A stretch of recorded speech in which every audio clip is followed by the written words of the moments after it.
رسول اللہ یا علی۔ الحمد للہ رب العالمین والصلاة والسلام على سید الانبیاء والمرسلین اما بعد فاعوذ باللہ من الشیطان الرجیم بسم اللہ الرحمن الرحیم وما ارسلناک الا رحمة للعالمین صدق اللہ العظیم۔ اللهم صل على سيدنا ومولانا محمد وعلى آل سيدنا ومولانا محمد وبارك وسلم صلاة والسلام عليك يا رسول اللہ۔ حمد و صلاة کے بعد صدر گرامی قدر حضرت پیر طریقت قبلہ محمود قاسم صاحب، حضرت پیر طریقت قبلہ صوفی محمد جاوید اختر صاحب، دیگر علماء کرام، اس آستانہ پاک کے خلفاء، السلام علیکم ورحمۃ اللہ وبرکاتہ۔ آج بڑی خوشی ہوئی، 12 بجے مرکزی جلوس نکلا اور یقیناً قبلہ صوفی صاحب کی روح خوش ہو رہی ہوگی جب ان کے روضہ پاک سے اس جلوس کا آغاز ہوا ہوگا۔ صلی اللہ سے بڑھ کر تو اور کوئی تحفہ ہو ہی نہیں سکتا۔ ذکر الہی لا الہ الا اللہ محمد رسول اللہ کی صدا میں یہ جلوس روانہ ہوا، تو میں سب کو مبارکباد پیش کرتا ہوں۔ جیسا کہ حضرت علامہ حنیف اصلی صاحب نے تو فرمایا، اختصار کے ساتھ جو میں نے آیت مقدسہ تلاوت کی اس کا ترجمہ پیش کرتا ہوں۔ سورہ انبیاء کی بڑی مشہور و معروف آیت مقدسہ ہے۔ عموماً اس کا بامحاورہ ترجمہ جو کیا جاتا ہے وہ یہ کہ حبیب صلی اللہ علیہ وآلہ وسلم، ہم نے آپ کو تمام جہانوں کے لیے رحمت بنا کے بھیجا۔ یہ اس کا بامحاورہ ترجمہ ہے۔ میں آپ کی توجہ اس کے ٹرانسلیشن جو ورڈ بائی ورڈ ہے اس کی طرف دلاؤں گا اور اس پہ آپ غور فرمائیں گے تو انشاءاللہ جو سنیوں کے عقائد ہیں کچھ سبق آپ کو یاد ہوگا۔ ایک طالب علم پیش کر رہا ہے، واو کا معنی اور ما نہیں، ارسلنا کا بھیجا ہم نے تجھے، اے حبیب صلی اللہ علیہ وآلہ وسلم ہم نے تجھے نہیں بھیجا الا مگر رحمت للعالمین،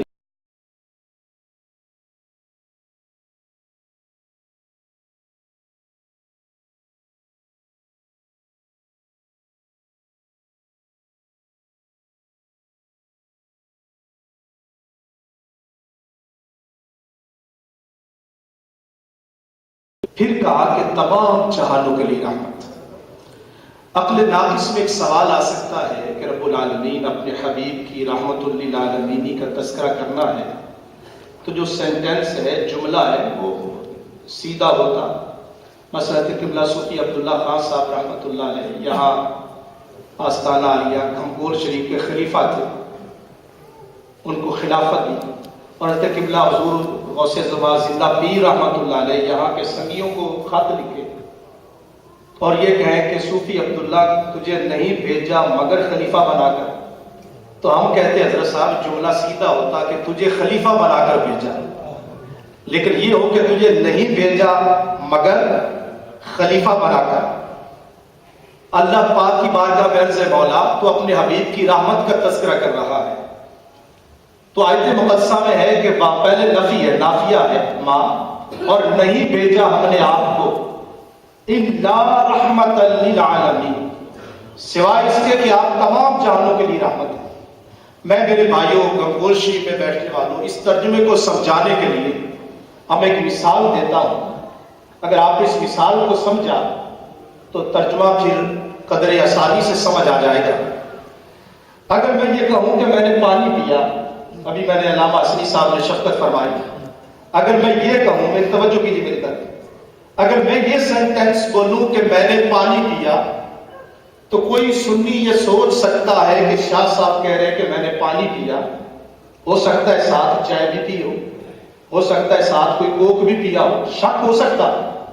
اب اگر میں اپنا سینٹینس بدل دوں، جملہ بدل دوں کہ گھنگول شریف میں جشن میلاد النبی پر آنے والوں، میں نے کچھ نہیں پیا سوائے پانی کے، میں نے نفی کر دی کچھ نہیں پیا، پھر کیا کہا سوائے، اب مانا فقط ایک بنے گا کہ شاہ صاحب نے فقط پانی پیا، پانی کے علاوہ کچھ اور نہیں پیا۔ اگر اللہ پاک یہ فرماتا حبیب تجھے رحمت بنا کے بھیجا، کوئی بدبخت سوچ سکتا تھا کہ حبیب رحمت کے علاوہ بھی کچھ اور ہو سکتا۔ اللہ پاک نے آیت کو نازل اس طرح کیا، پہلے نفی فرمائی، حبیب ہم نے تجھے نہیں بھیجا مگر تمام جہانوں کے لیے رحمت، تاکہ کسی کو شک کا موقع ہی نہ ملنے پائے، کسی کو شک کا موقع ہی نہ ملنے پائے، کوئی جملہ سازی نہ کر سکے، کوئی کہہ نہ سکے۔ تو دوستان محترم، اللہ کی اور جو رحمتیں ہیں اگر وہ جگہ بدل جائے تو وہی رحمت کی بجائے زحمت بن جائے۔ مثلا پانی اللہ کی رحمت ہے، دریا میں رہے تو رحمت، اور اگر فلڈ بن جائے، اچھا آگ اللہ کی کیا ہے، آگ کے بغیر بھی سینٹرل ہیٹنگ نہ چلے تو کیا بیٹھ سکیں گے؟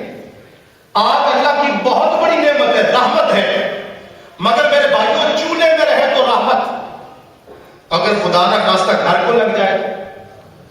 اسی نعمت نے، اسی بلیسنگ نے اپنا مقام بدلا، چولہے میں تھی تو رحمت، خدا نہ خواستہ گھر کو لگی تو زحمت۔ میں مثالیں اور بھی دے سکتا ہوں، مختصر کرتا ہوں۔ اگر یہی رحمت جگہ بدل جائے تو یہ رحمت کی بجائے زحمت بن جاتی ہے۔ اللہ پاک نے اس آیت میں فرمایا وَمَا أَرْسَلْنَاكَ إِلَّا رَحْمَةً لِّلْعَالَمِينَ، دنیا والوں میرا حبیب آدم کی پیشانی میں چمکے تب بھی رحمت، ابراہیم علیہ السلام میں آئے تب بھی رحمت، عدنان میں آئے تب بھی رحمت، ماد میں آئے تب بھی رحمت، نزار میں آئے تب بھی رحمت، نظر میں آئے تب بھی رحمت، مالک میں آئے تب بھی رحمت، فہر میں آئے تب بھی رحمت، کنانہ میں آئے تب بھی رحمت، نظر میں آئے تب بھی رحمت۔ میں مختصر کرتا ہوں، اسائی میں آئے تب بھی رحمت، حضرت عبد مناف میں آئے تب بھی رحمت، حضرت ہاشم میں چمکے تب بھی رحمت، حضرت عبد المطلب میں آئے تب بھی رحمت، حضرت عبداللہ کی پیشانی میں چمکے تب بھی رحمت، اماں آمنہ کی گود میں آئے تب بھی رحمت، اماں حلیمہ کے گھر میں گئے تب بھی رحمت، مکے میں تھے تب بھی رحمت، مدینے میں آئے تب بھی رحمت، زمین کے اوپر تھے تب بھی رحمت، اب زمین کے نیچے گنبد خضرا میں ہے یہ تب بھی رحمت ہے۔ اللہ اکبر، یا رسول اللہ، یا علی، زندہ باد، زندہ باد۔ میں اپنی گفتگو کو سمیٹتے ہوئے آج جشن عید میلاد النبی پر ہم اہل سنت و جماعت، میں نے جیسے وہاں کہا تھا سنی صوفی، اور میں آج صوفی عبداللہ خان صاحب کو مبارکباد پیش کرتا ہوں، اپنی قبر میں سماعت کر رہے ہوں گے، اللہ والے اپنی قبروں میں سنتے ہیں۔ ان کا لفظ صوفی، میں ایئرپورٹ پر گیا، پولیس والے نے مجھے روکا، مجھے کہنے لگا from which sect you belongs, میں نے کہا کہ آئی ایم سنی، کہنے لگا ناٹ شیعہ، میں نے کہا نو آئی ایم سنی، اور انہیں اگلا سوال کیا کہ وچ سنی، میں انہوں نے جواب دیتا کہ سنی صوفی، سنی صوفی۔ اب صوفی کا ورڈ آپ یاد رکھیے گا، اس وقت ورڈ صوفی برٹش گورنمنٹ بھی، یورپین بھی، اگر آپ فقط سنی بولیں گے تو ہو سکتا ہے کہ دوسرے بھی اب کیا کر رہے ہیں اہل سنت والجماعت، لیکن جب اگر آپ کہیں گے کہ سنی صوفی، ایک تو یہ نام اس صاحب مزار کا، سب سے پوچھو کہ یہاں پہلا صوفی کون ہے تو کہے گے صوفی عبداللہ۔ اس اعتبار سے رحمت اللہ تعالی علیہ، میں اپنے کلام کو سمیٹتا ہوں تو ہم وہ ہیں جو امن کا، صوفی گلا کاٹتا نہیں، صوفی وہ ہے جو مرنے والے کو پانی پلاتا ہے۔ ہم سیدنا صدیق اکبر کے ماننے والے، ہم مولا علی کے ماننے والے، اور مولا علی تو وہ ہے جو اپنے قاتل کو بھی کہتے ہیں کہ اس کو شربت پلاؤ، قاتل ہی فرماتے نا اس کو مارنا نا، زندہ رہا تو میں خود بدلا لوں گا، اگر میری شہادت ہو گئی تو جتنی ضرب اس نے مجھے لگائی اتنی اس کو لگانا، لیکن یاد رکھنا ہے میرا قاتل، مگر اس کو شربت پلاتے رہنا، بیچارہ بڑے دور سے آیا ہے۔ دوستان محترم، آج میلاد پاک منایا، علامہ مفتی اقبال چشتی صاحب کہہ رہے تھے میلاد منانے سے کیا ملتا ہے۔ میں ایک واقعہ سنا کے گفتگو ختم کرتا ہوں۔ قدرت اللہ شہاب نامہ میں لکھتا ہے، آپ نے جو درود و سلام پڑھا، یہاں ذکر الہی ہو رہا ہے، اخروی نعمتیں بھی ملتی ہیں، لیکن دنیا میں کوئی مشکل ہو تو درود و سلام دنیا کی مشکل بھی دور فرماتا ہے۔ ربنا آتنا فی الدنیا حسنہ وفی الآخرۃ حسنہ وقنا عذاب النار، لہم البشریٰ فی الحیاۃ الدنیا وفی الآخرہ۔ اللہ والوں کو دنیا میں بھی بشارتے ہیں، چاہے وہ خواب کی صورت میں ہوں، چاہے وہ عزت کی صورت میں ہوں۔ قدرت اللہ شہاب لکھتا ہے، میں جنگ کا ڈی سی تھا، شہاب نامہ پڑھ لیجیے، وہ کہتا ہے میں جنگ کا ڈی سی تھا، ایک بابا سفید داڑھی والا، سر پہ دستار ہے، ہاتھ میں تسبیح ہے، میری کچہری میں آیا ڈی سی کے پاس کہ میں تم سے ملنا چاہتا ہوں، لیکن سب کے سامنے نہیں، اکیلے بھی۔ میں نے کہا کہ یہاں تو بڑے آتے، تجھے کس نے بھیجا؟ وہ کہتا ہے مجھے نبی پاک نے بھیجا ہے صلی اللہ علیہ وسلم۔ کہتا ہے میں ہل گیا، مجھے اکیلے میں کہتا ہے کہ رات خواب میں نبی پاک صلی اللہ علیہ وآلہ وسلم تشریف لائے، میری جوان بیٹیاں ہے، مزدور تھا، کثرت سے درود پاک پڑھتا ہوں، اب مشکل ہے بیٹیوں کو گھر سے رخصت کرنا، گھر میں کھانے کا کوئی سامان بھی نہیں ہے، فاقہ ہوتا ہے۔ رات خواب میں آتا ہے، میں نے عرض کیا یا رسول اللہ کرم کیجیے، حضور نے فرمایا جاؤ قدرت اللہ شہاب کے پاس، اسے کہنا کہ وہ تیری بیٹیوں کی شادی کا انتظام کرے گا۔ قدرت اللہ شہاب لکھتا ہے، خود پڑھ لیجیے گا شہاب نامہ میں، کہ میں نے اسی وقت سرکار کا حکم آیا، میں نے اپنے عملے سے کہا پٹواری تحصیلدار سے کہ جنگ کی جو قیمتی ترین زمین ہے سڑک کے کنارے ہو اس کو تلاش کرو۔ انہوں نے کہا زمین 4 مربع زمین، کتنی؟ 100 ایکڑ زمین جنگ کے کنارے۔ اسی وقت وہ کہتا ہے کہ میں نے وہ زمین اس بابا جی کے نام الاٹ کر دی۔ اگلی بات ذرا سننے والی ہے، یہ جو صوفیہ ہوتے ہیں نا ان کا رنگ کچھ اور ہوتا ہے۔ کہتے میں نے وہ زمین 4 مربع الاٹ کر دی، پتہ کرا بابے کا جی بابا درود والا مشہور ہے، کثرت سے درود و سلام پڑھتا۔ کہتے میں بھول گیا، بعد میں ڈی سی سے ترقی کر کے ایوب خان کا سیکٹری لگ گیا۔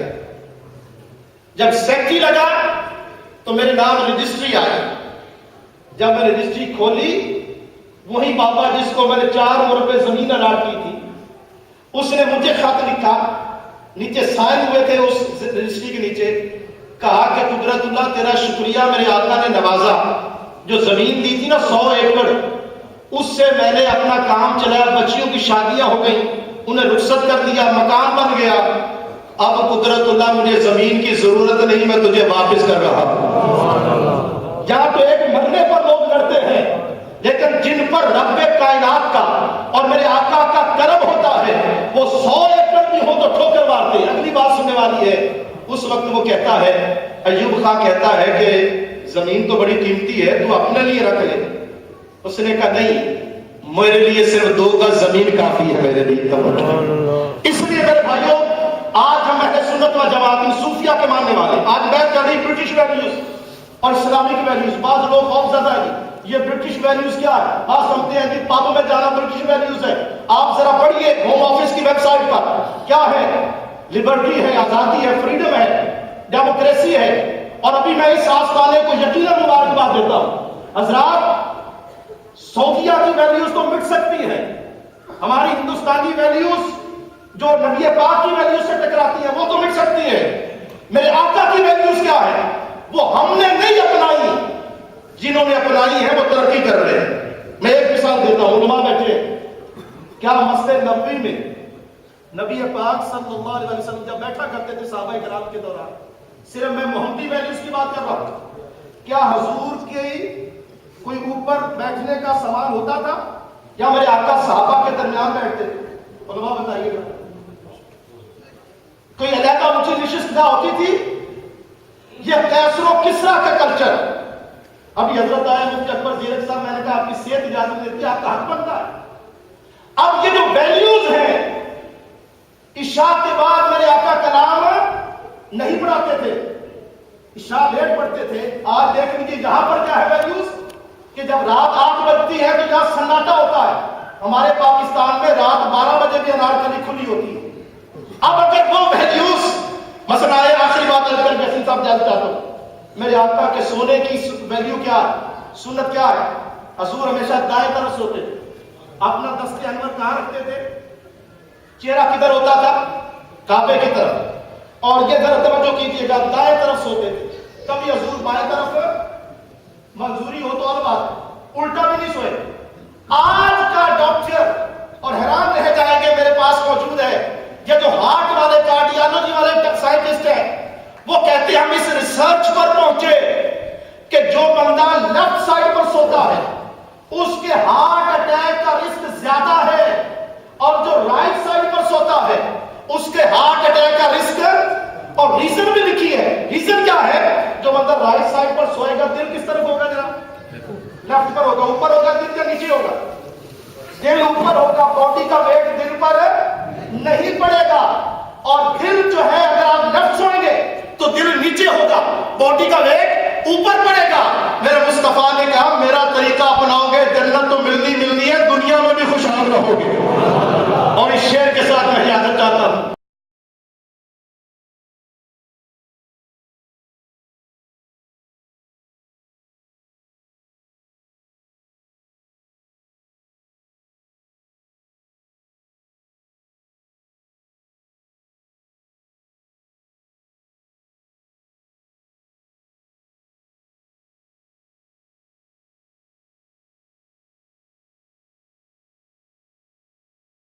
ظلمت شب جہاں جہاں ایک طلوع آفتاب، دشت و نگر سحر سحر وبا